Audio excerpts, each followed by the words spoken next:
Can I just ask you about Louis Moult first of all, what the state of play is with him? Yeah, I mean, unfortunately in the last game against Motherwell, Louis damaged his shoulder. He's since had a scan on it and an x-ray and shown some ligament damage, so we'll be having to go without Moult for a few weeks, unfortunately, and it's a major disappointment for him and for us as a team, because we've not long got him back after his previous injury. So yeah, it's a bitter blow. It's an area of the pitch that we're light in anyway, just having the three strikers. So on Sunday we go into the game with two senior strikers available. I mean, I know injuries are part and parcel of the game, but you get some players that don't seem able to buy a break, and Louis Moult this season seems to fall into that category. Yeah, I mean, look, I know every team goes through little spells throughout the course of a season, missing key players, but I do feel that we've had a really unfortunate time right from the beginning of the season, to be honest, with the amount of key players that we've had to go without. Obviously Sybil's been out for a long stretch. Trapanovsky, Ross Graham, Ross Docherty, Moult. We've never had a fully fit squad to choose from, and with us not being the biggest squad anyway, it makes life very difficult when you want to try and rotate or try and freshen things up. So these are the challenges that we face. I think it's always important just to focus on the wins that you do have available, and I believe we've got a good group of players available for the game on Sunday, and hopefully we can get things right. Any other team news? No, pretty much that's it in terms of the injury front. Obviously Sybil is out for a significant period of time. It'll be mid to end of January before we see him back, and then Moult, it's just a case of waiting to see how bad the actual injury is before we can put a time frame on that. Turn to the game now, Jim. They're coming up here, top of the table, unbeaten in the league. I think it's 10 years since the last time United beat Celtic at Tannadice. Is there any reason why you can't be the team to beat them in the domestic front this weekend?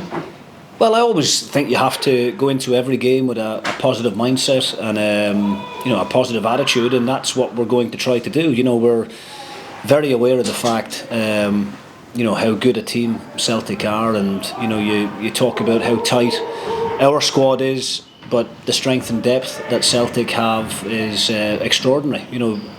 Brendan Rodgers can change 11 players and go with a new 11 the following game, and it's almost like for like in terms of international quality. So we know how big a challenge it's going to be. Nobody up to now domestically has been able to beat them, but of course there's always a chance. We have to believe that we can cause an upset, but in order to do that, a lot of things need to fall into place on the day.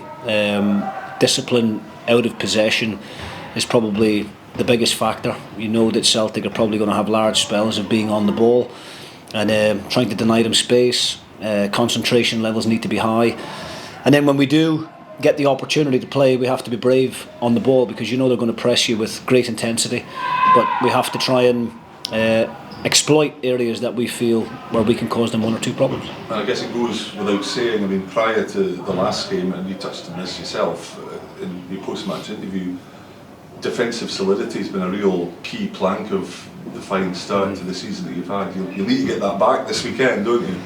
Most definitely, yeah. We can't give up the kind of opportunities against Celtic like we did against Motherwell, because Celtic will punish you, and we've put that down to a bad day at the office, because consistently now for the majority of the season the defenders have been excellent and the shape of the team has been really good, and that's why we're one of only 3 or 4 teams in the league, I think, with a positive goal difference. And given the fact that we conceded 4 goals against Motherwell and still have one of the best goal defensive records in the league, I think goes to show how good those players have done. But we're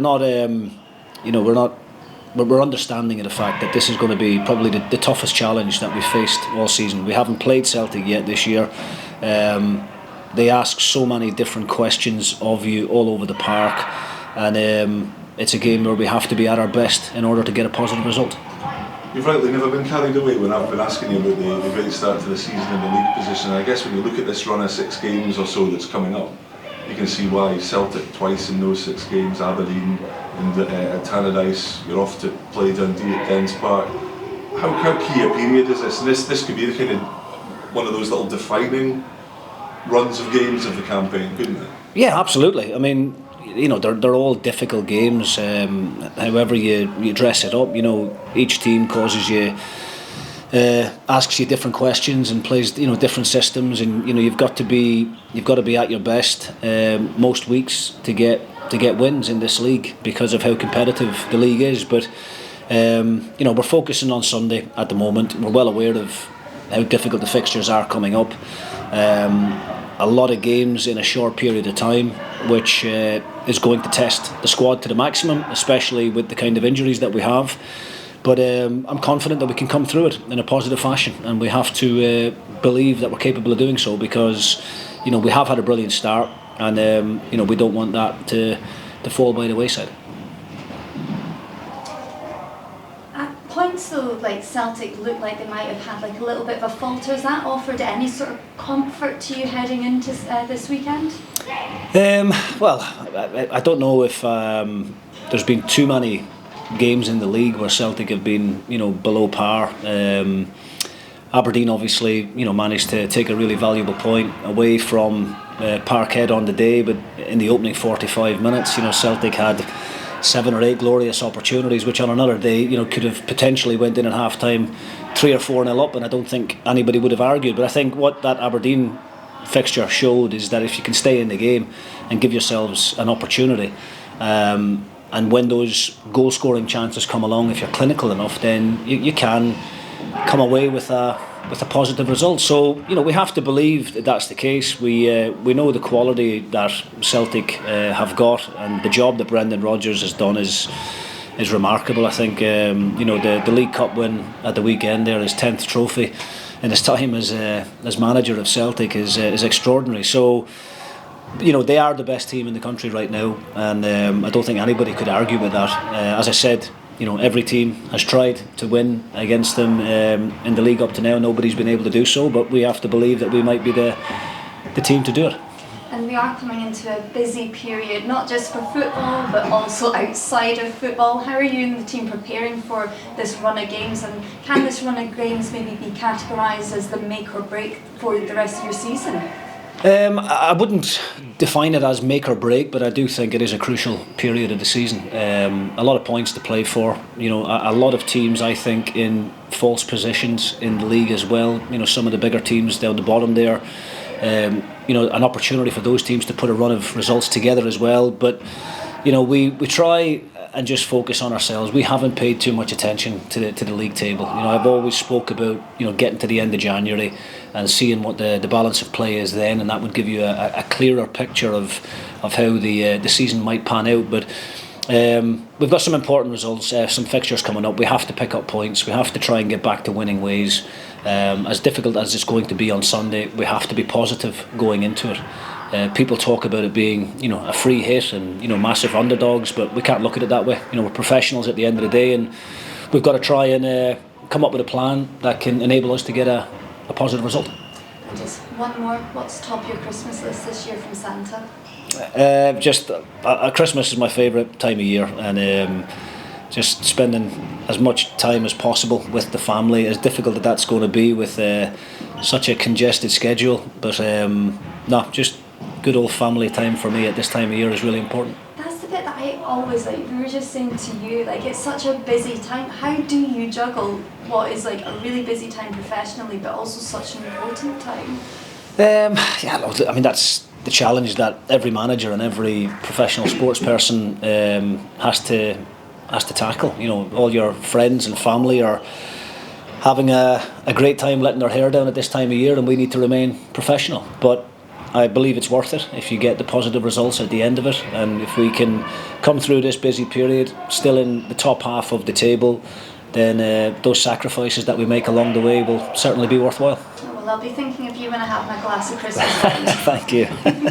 Just going back to the game this weekend, you spoke a little bit about trying to find that sort of game-winning plan, and I'm sure you've faced this kind of game many times before, and you're playing in a managerial career already. But when you go into the game against Celtic and the form that they're in at the moment, how difficult is it to find that balance in the game plan where you try to stifle what they can do, but also allow yourself to use your attacking outlets as well? Yeah, I mean, look, I've been there as a player, over the years, and as a manager, where every time you play against Celtic, certainly at the clubs that I've been at, I've always been an underdog. Never been given much of a chance prior to the game, and on the odd occasion you cause an upset, and that's what we have to believe we're capable of doing. I think Celtic, when you analyse them as a team, and we've worked extremely hard on it over the last week. We've watched them against every team in the country. We've watched them on the European stage as well, to see and try and pick up ideas of how other teams get success against them. But the challenge is that they can hurt you in so many different ways. If you sit off them, then they can play killer passes and penetrate. If you come and try and lock on and be aggressive and press them high up the pitch, then they can exploit the space behind with the pace that they've got in the forward areas. So, as I said to a previous question, to get a result against Celtic, everything needs to click into place for us on the day. We need to have a really good defensive structure. The discipline and the concentration within that needs to be top. Your goalkeeper's going to have to make some saves, and then when we get the opportunity to play, we have to exploit certain areas that we think are there for us, and be clinical when you get those 3 or 4 opportunities. That's the challenge that every team in the land has faced up to now. But I always believe that we're capable of doing something positive regardless of the opposition, and so do the rest of the group. And obviously, time will tell on Sunday. And just finally, you mentioned they're obviously taking those chances, and you've spoken about a lot. Sam Dalby now sitting at the top of the league's top scorers list, and with his form, continuing another 2 goals the weekend. That must give you confidence that when you've got someone in the form that he's in, if chances do come, you can convert. Well, definitely, yeah. I mean, Sam is having a great season up to now. We don't want to put too much weight on his shoulders. We want to try and spread the goals around the squad at the same time. But he's proven invaluable to us in recent weeks. With his goal return, and I believe there's more to come from Sam as well. And the likes of Sam Dalby and the other loan players, and all of the new signings that we brought to the club in the summer, it's for games like this that they've came to play in the Scottish Premiership, to test themselves against really top opposition. And you find out a lot about yourselves in these moments. So I believe in the group. I think if we get things right on the day, then we'll give ourselves a great chance of coming away with something. It's going to be extremely difficult, but it's happened in the past, and why can't it happen again?